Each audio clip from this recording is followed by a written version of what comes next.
कोई मंदिर में चल रहा है, उसके बाद में सारे हाथ धोने के लिए लाइन में खड़े हैं।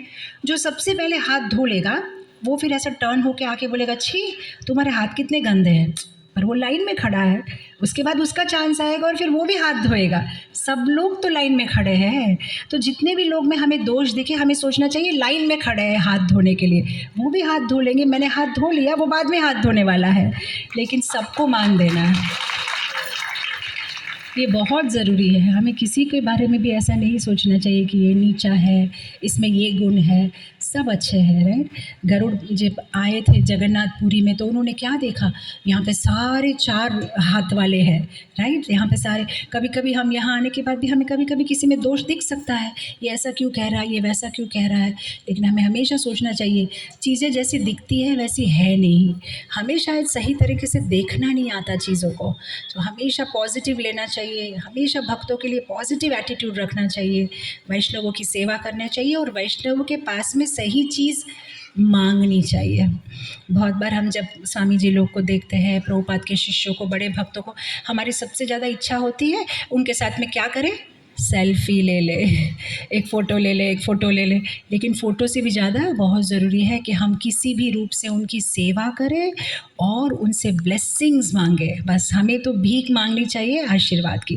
फ़ोटो लेके हम क्या करेंगे, हम लगा सकते हैं फेसबुक में यहाँ वहाँ, लेकिन सबसे ज़्यादा ज़रूरी है सही चीज़ मांगना। उसके लिए भी इंटेलिजेंस चाहिए। मुझे एक कहानी याद आ रही है।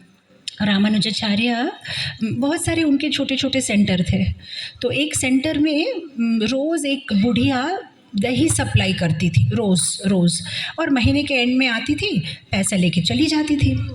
एक बार जब वो पैसा लेने के लिए आई तो उन्होंने देखा कि बहुत सुंदर से सेंटर को सजा रहे हैं, फूल के तोरण बांध रहे हैं, रंगोली लगा रहे हैं। तो उन्होंने किसी को पूछा, प्रभु जी आज क्या हो रहा है मंदिर में, सब इतना खुश क्यों है, इतना सब क्यों कर रहे हैं। ओह आपको पता नहीं, हमारे परम गुरु महाराज आ रहे हैं। परम गुरु महाराज मतलब वो हमारे गुरु जी के गुरु जी रामानुजाचार्य, हरे कृष्णा, रामानुजाचार्य आ रहे हैं। तो उस दूध बेचने वाली ने कहा, अच्छा मुझे तो लगा कि हमारे यहाँ जो सेंटर के अध्यक्ष है वो ही गुरुजी है। नहीं नहीं, उनसे भी बड़े, ये तो एकदम भगवान के अवतार है, अनंत शेष के अवतार है, ये तो बहुत पूजनीय है, इनका तो भगवान के साथ डायरेक्ट रिलेशन, ऐसी बहुत सारी चीज़ें बताई। तो इसको बहुत अच्छा लगा। फिर टेम्पल प्रेसिडेंट ने उनको बुलाया कि आ जाओ अम्मा, आपका पैसा दे देते हैं। इसने कहा मैं पैसा नहीं लूँगी। बोला क्यों। बोले मुझे आज ही पता चला है कि आप यहाँ के बॉस नहीं हैं, आपके ऊपर भी बॉस है, मैं बॉस से ही पैसा लूँगी। अरे वो बहुत बड़े हैं, उनसे क्या, मैं दे रहा हूँ ना पैसा, मुझसे ले लो। नहीं नहीं, मुझे आज ही पता चला वो अध्यक्ष है, मैं उनसे ही लूँगी, मुझे जो है मैं उनसे ही लूँगी। ठीक है। तो जब रामानुजाचार्य आए तो फिर प्रेसिडेंट ने रामानुजाचार्य से कहा, ये बुढ़िया हमें पूरा महीना दही देती है, आप उनको पैसा दे दीजिए। तो उनके हाथ में पैसा दिया, पैसा दे दीजिए। अब बुढ़िया ने कहा नहीं, मैं इस महीने का दही का बिल पैसा से नहीं लूँगी। तो रामानुजाचार्य ने कहा फिर तुम्हें क्या चाहिए। बोले मुझे पैसा नहीं चाहिए, मुझे पता चला है कि आपका बालाजी के साथ में डायरेक्ट रिलेशनशिप है, तो इस बार पैसा नहीं चाहिए, मुझे खत चाहिए, रिकमेंडेशन लेटर।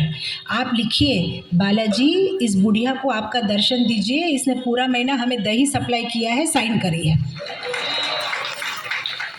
रामानुजाचार्य ने कहा अरे बाप रे, तो बड़ी बड़ी बुद्धिमान निकली। तो फिर रामानुजाचार्य ने उसके कहने के ऊपर में चिट्ठी लिखी, टू बालाजी श्री तिरुमला तिरुपति वेंकटेश्वर स्वामी, इस बुढ़िया को आप अपना दर्शन दीजिए।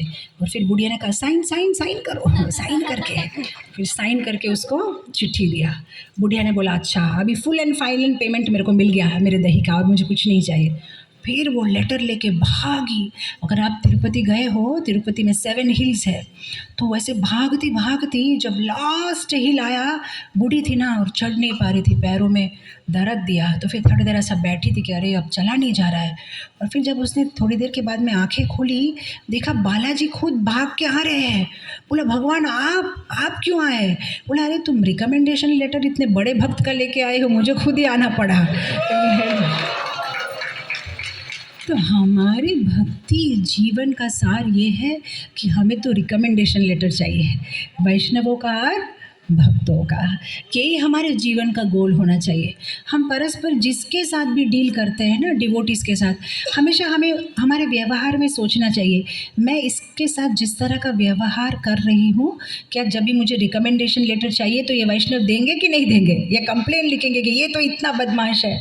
तो ऐसा हर एक भक्त के साथ, छोटा बड़ा जो भी हो, सबके साथ हमें सोचना चाहिए, मुझे इसका भी रिकमेंडेशन चाहिए, मुझे इसका रिकमेंड, मुझे सबका रिकमेंडेशन चाहिए।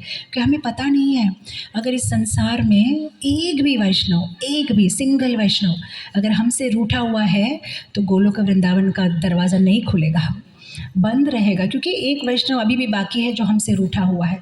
अब मैं एक वैष्णव की बात कर रही हूँ, आप अभी इतना क्या कहते हैं, अपना ये कर दीजिए, मैथमेटिक्स कर लीजिए, कितने वैष्णव है इस दुनिया में जो हमसे रूठे हुए हैं, जिन्हें हम मान नहीं देते, कभी कभी उनके साथ में कुछ मतभेद हो जाता है।